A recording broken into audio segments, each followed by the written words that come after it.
Mary, thank you so much for joining me today. I'm so excited to have you here with me. I'm so glad to be here. Yeah, I'm so curious about your story because I want you to be able to share your background. But as I was reading through your website and looking at your background, I think your story is so inspiring because you are an example of someone who's done so many interesting things in her life. And at the age of 50, decided to make a shift and to do something different. And so, will you just maybe share a little bit about your background? Because there's so much there that I think is really interesting. I would love to.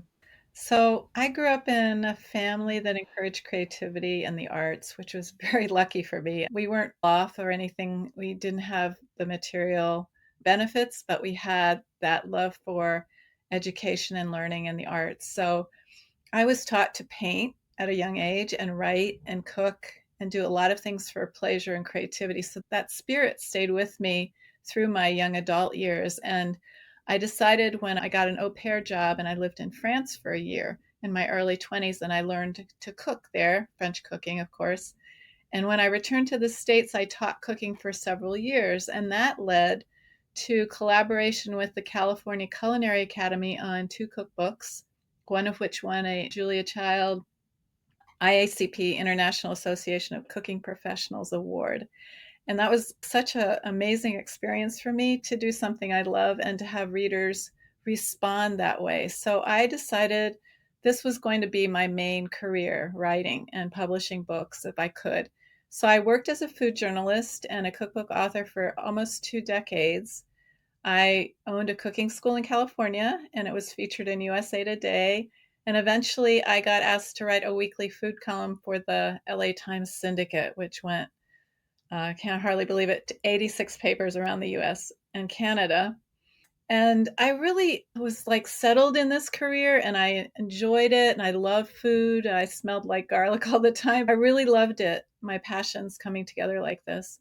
But then I got diagnosed with aggressive breast cancer in my late 40s and everything came to a halt. I was suddenly aware of the dreams that I had not realized yet, and one of which was to go back to art, painting, and the other was to learn to write fiction. This took me about 5 years to make the decision, but I quit my food career. I finished up all my contracts with the cookbooks that were pending. And at age 50, I went back to school to get my MFA and become a fiction writer. It was probably the scariest thing I'd done, even maybe scarier than having cancer, because I was the oldest student in the room and a complete beginner again after publishing for 2 decades. So that was a big turning point. But it brought together all the passions of my youth, and I was really amazed at how happier my life got when I brought those dreams to reality. Wow. I applaud you for doing that because it's not easy to decide to give up a career that's actually very successful. You were successful in for so many years. Have you thought about like the cancer diagnosis and whether you would have made the same decisions if you didn't get sick? That's a great question, and I think I would never have made those decisions. I've talked to other cancer survivors, and for me, it's been on 25 years now. I'm past the initial survivor level, but people that have that kind of huge traumatic experience that's life changing, it does cause you to stop and look at what you've done and what Mhm. decisions you've made. And for me, the areas of my life that are still mediocre and they haven't really gotten to a satisfying place. So I had a year of chemo and treatments and recovery, and I got a lot of time to just sit there and think about my life. Where was I happy and where was I not happy? And I really regretted having given up art for writing. I had to choose one for a career really at that time. And then I was able to embrace it again. But boy, it took such courage to say goodbye. I had a very lucrative career and I was at the top of my game in a way. And then I had to say goodbye to that, or I felt like I did. Yeah. And after the first year, say, in my grad program, I didn't look back. I was so pleased with what I was learning and I felt alive again, not just in the literal sense because I had survived cancer, but alive again in spirit, the whole part of me that was a little deadened. Yeah. Were there signals or little signs before the diagnosis that maybe you weren't living Yeah. your purpose or dharma? Yeah. I loved fiction and I've always wanted to write it. And I remember during that time before I was diagnosed, I was taking a correspondence course with the University of Iowa on how to write a novel. And Mm. I assumed that it would be so easy to translate from being a food writer to being a fictional writer. And when I first started doing the lessons, I was just astonished at how little I knew. And it set me back. You feel Mm. like you're at a place in your career, you're in your 40s, you're really centered in your life and you've done what you came for. And then I realized I haven't done what I came for. And so that started that little niggling doubt in me of all the things I wanted to do that I hadn't done. Mm. Yeah. And how did you decide that you wanted to go back to school rather than maybe just taking some other writing courses? Because it's a big deal, a commitment to get your MFA. So, did you consider other paths, or were you pretty sure that you wanted to go back to school for this?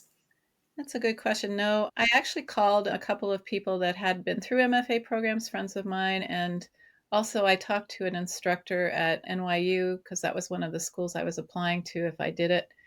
And he said, "Why are you spending thousands of dollars to go back and get your MFA when you can just study?" And I don't know why it just didn't work for me, the idea of being a freelance learner. I really Mhm. needed the structure of a program and I wanted to be in a community with other writers, even though they were decades younger than I was, which was a little off-putting at first. I loved being around younger people, but it was like their whole culture was so different from mine, and I felt like the old lady in the room and all that. Mm. But at the same time, the community of learning was the thing that I really craved, and I was so happy once I started it that I did that. I had saved up enough money to do it, but then I had quit my job, so I had to live off savings for the 2 years of the program. That was scary too. Yeah. Where do you think you found your courage? I come from a line of women who are courageous risk takers. My mom was a pilot in World War II. Oh my God. And I know I grew up with this legacy in my family of this mother who flew bomber transports and she was 22. And I remember she told us stories like her engine caught on fire one time over LaGuardia and she had to do what's called a dead stick landing where you turn off the engine, you just glide in and things like that. So I grew up hearing these stories from this amazing woman. And then my grandmother was also an unusual, creative, and courageous woman. She started a hiking camp for kids in the mountains in the Adirondack Mountains of New York. And Wow. all her life, I heard from her how women can do anything. Women can do what they have courage to do. And how do you get that courage? I had these two women that I grew up with, and they mentored me about, yes, you can do whatever you want. So it was really up to me to find the guts to do it. But I had these legacies that I grew up with. I'm very proud of both of them. They're just amazing people. Both passed on now, but they really taught me courage. I love that, and wonderful people to model this for you. Were they still alive when you decided to make your shift in your career? My mom was still alive. She was declining at that point, but she was still alive. My grandmother passed away by then. But I wish I could have told her because my second novel is about women pilots, and I'd written it to understand my mother better. And there was a point right before the publication of that book, I was working with a coach, and he said, "What's one thing that you would do that was risky that would honor your mother, who you're writing this book for?" And I said, "I would take flying lessons because she had always promised me that she'd teach me how to fly, but she had 4 kids and a full time job." So I signed up for flying lessons, and I'm 70. And on my 70th birthday, I was taking flying lessons. And that was like just such a weird thing to do and so Mm. courageous and so amazingly out of the box for me. But I felt like, hey, mom, I'm doing this. I'm honoring you. I'm remembering you. And I wanted to see what it was like to be in the pilot seat up in the air, like she had Mm. been all those years. So it was Yeah. a fabulous experience. And I thought, if this doesn't teach people around me, my friends and all, that it's never too late, I don't know what would. Yeah. Were your friends supportive and Yeah. family? Yeah, that's good. It's so important to have people in your life because we have our own doubts when we're making tough decisions like this. The last thing you need is someone else pouring their own fears into you Yeah. when you're about to make a change. So, you spent 2 years in the MFA program. Tell me about then how you started writing your books. The MFA program was a way for me to figure out what book I wanted to write, first of all. And my advisors would take, I had a manuscript that I had to submit to be accepted in the program. And they said, you have two books here, so decide which one you want to write. Wow. So I chose one of them, and it was called Qualities of Light when it was published. And it's about a young girl who, in my tradition of writing about women heroes, has to face a summer where she almost causes the death of her younger brother.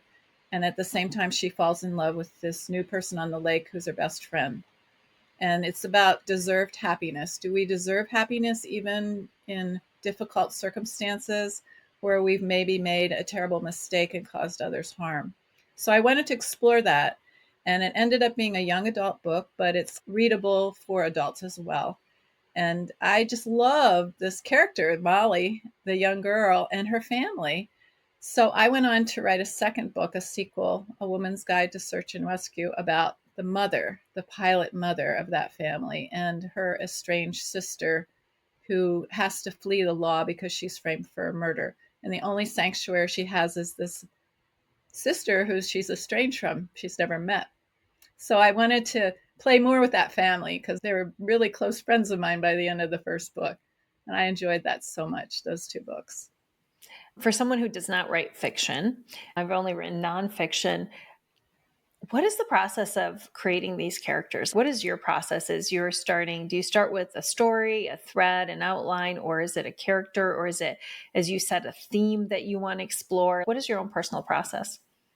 I love that question. Qualities of Light started when I was sitting on the dock of a lake in the Adirondacks where my family had a home. My grandmother's camp was there, and after she passed, we inherited the property, and I went up there every summer. So I was sitting on the dock looking across the lake, and I saw the glimpse of this water skier way across the lake, about a mile away, with the light glinting off of her hair and body. And she looked like she was walking, running on water. It was just a momentary illusion of light that was transfixed me, really.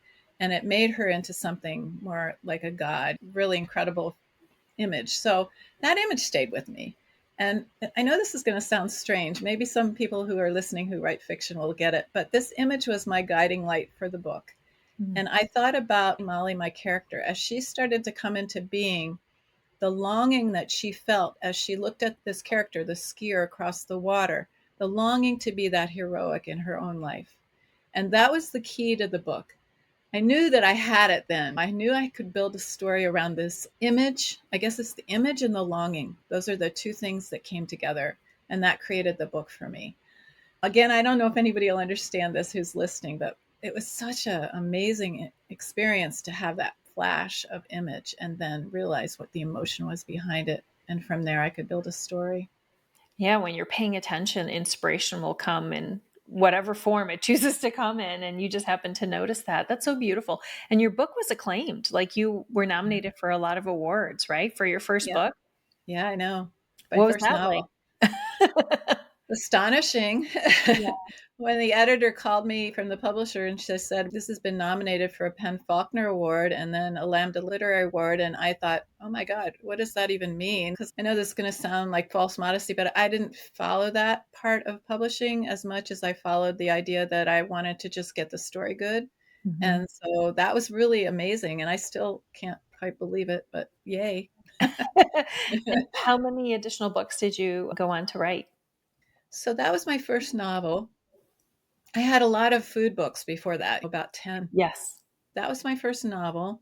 And then the sequel, A Woman's Guide to Search and Rescue, came next.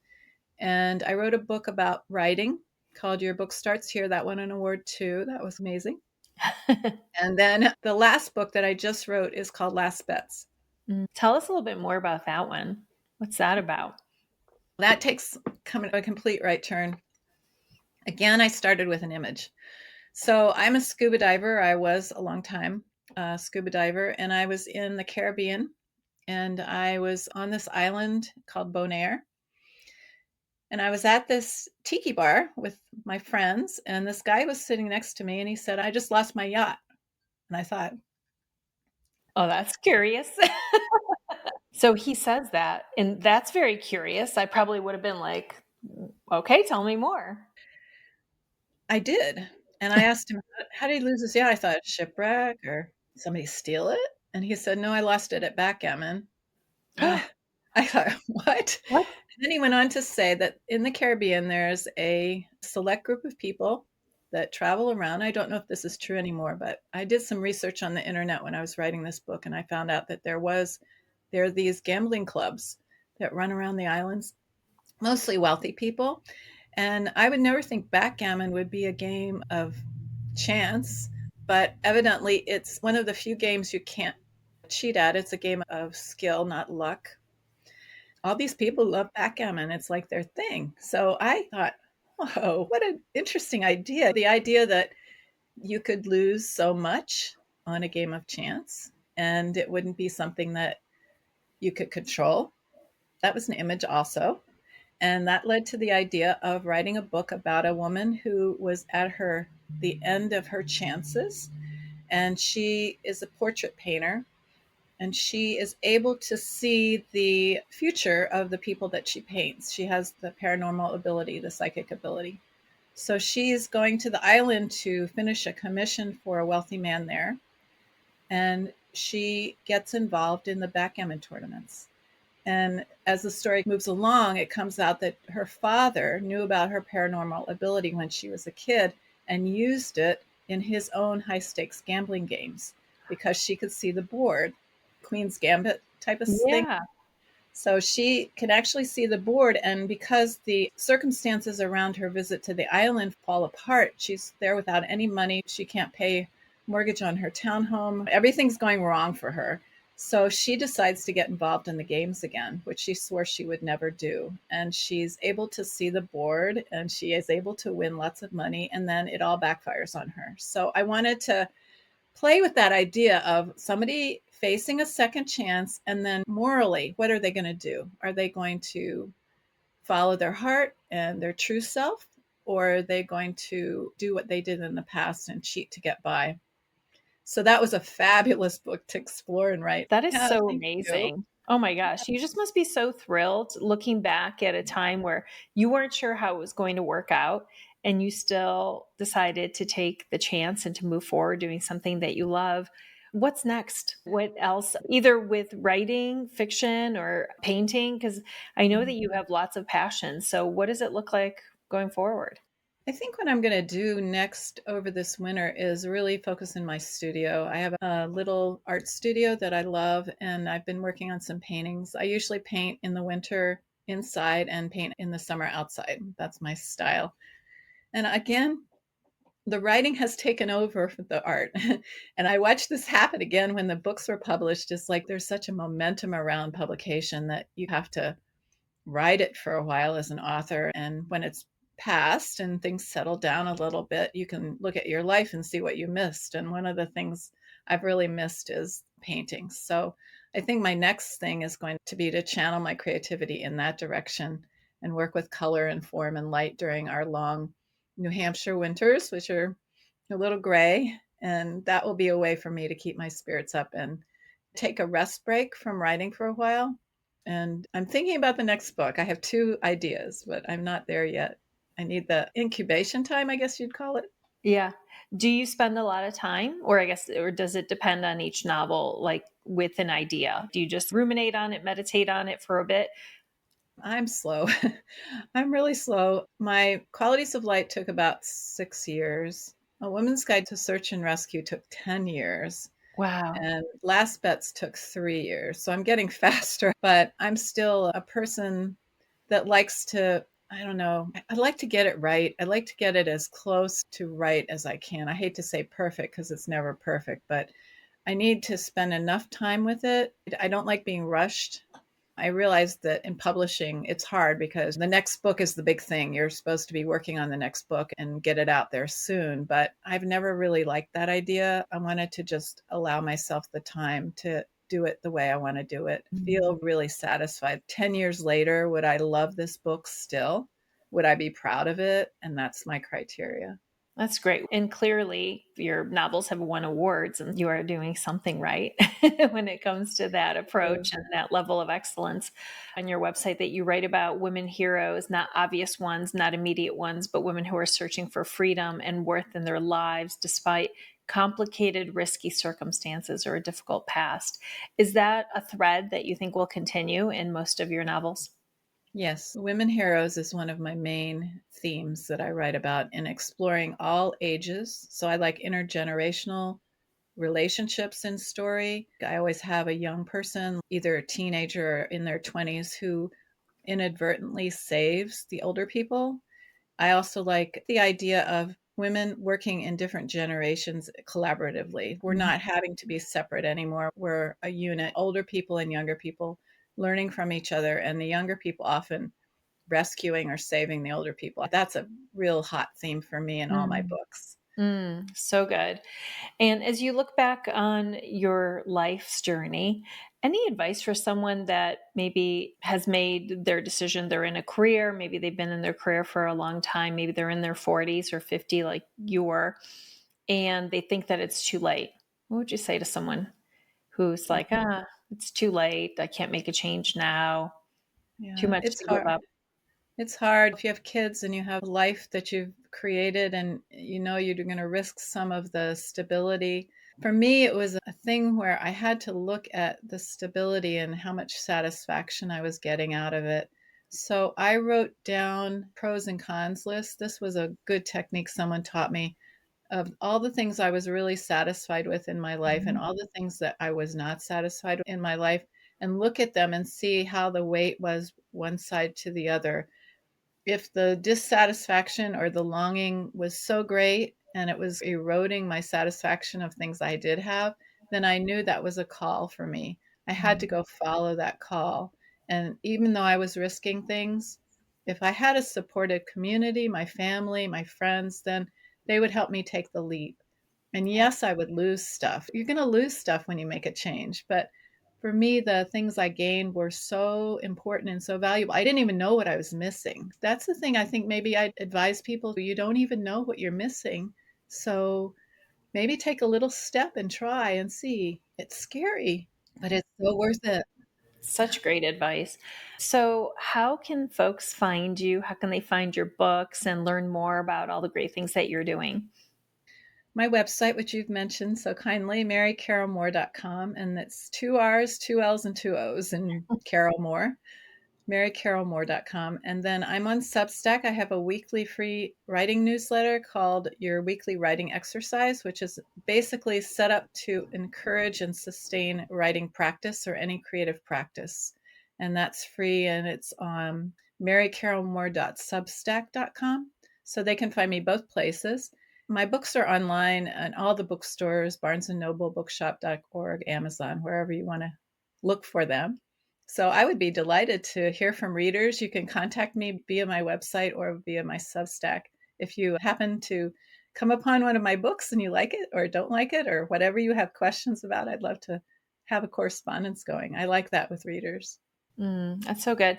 And for your Substack, is it for folks that are interested in writing fiction and nonfiction? Yeah, it's all Okay. kinds of writing. And also, because I'm a painter, I include creativity as a theme in there. Mm, So, some issues I might work on how art and writing connect and how having multiple types of creative pursuits really they feed each other. My writing and my art actually support each other back and forth. So, I like to go into topics like that as well.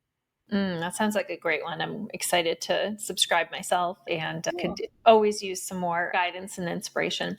Mary, so I ask everyone a question at the end that's tied to the title of the podcast. What does it mean to you to live the width of your life? I love that quote by Diane Ackerman, by the way, because she's one of my favorite writers. For me, living the width of my life means taking risks and trying new things, no matter what age or circumstance you're in.